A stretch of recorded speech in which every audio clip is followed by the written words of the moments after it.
We're here today to address some issues with the recall for the City of Utica Mayor, Dave Roefaro. Specifically, the petitions that are going around. My office has received numerous complaints that the voters of Utica are being confused a little bit by the petitions that are going around. As you all know, this is campaign season for all candidates, Republican and Democrats.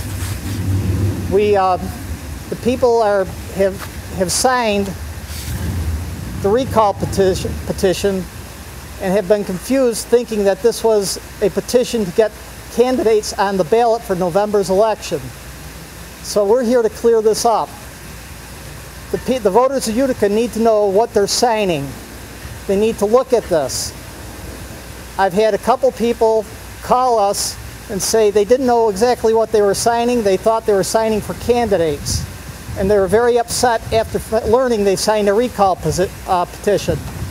So the voters of Utica, when they have somebody come to the door, need to ask a number of questions. First, they need to know what they're signing. Don't be afraid to ask questions. Ask what the petition is for.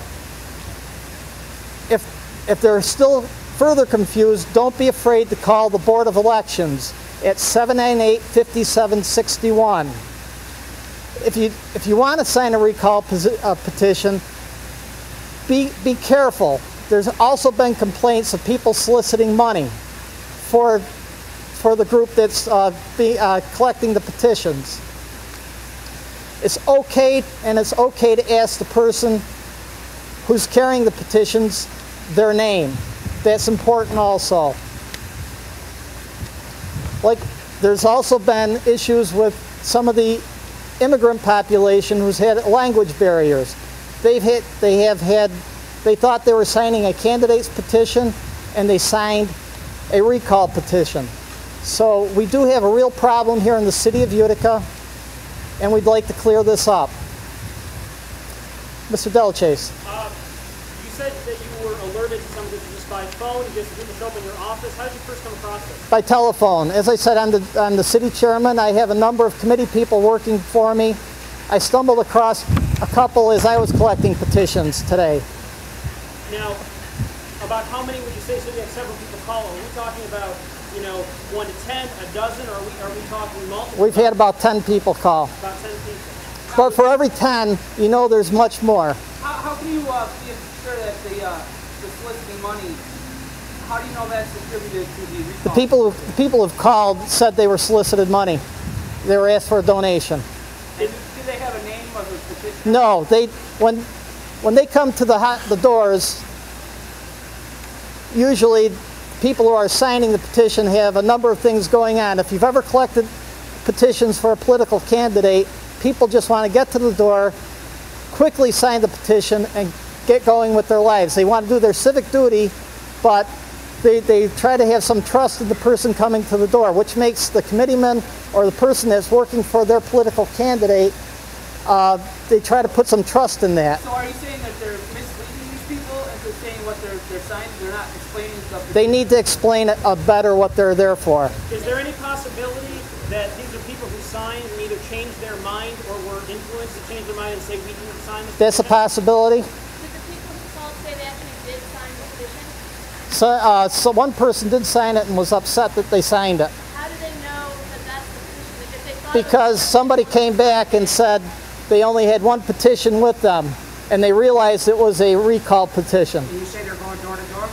Yes, they are. I'll put a stop to that. I'm in charge of the recall. Well, thank you very much, Mr. Newell. Nobody goes door to door at this time. Well, somebody has, Mr. Newell. Door to door. Well, Mr. Newell, somebody is. Okay.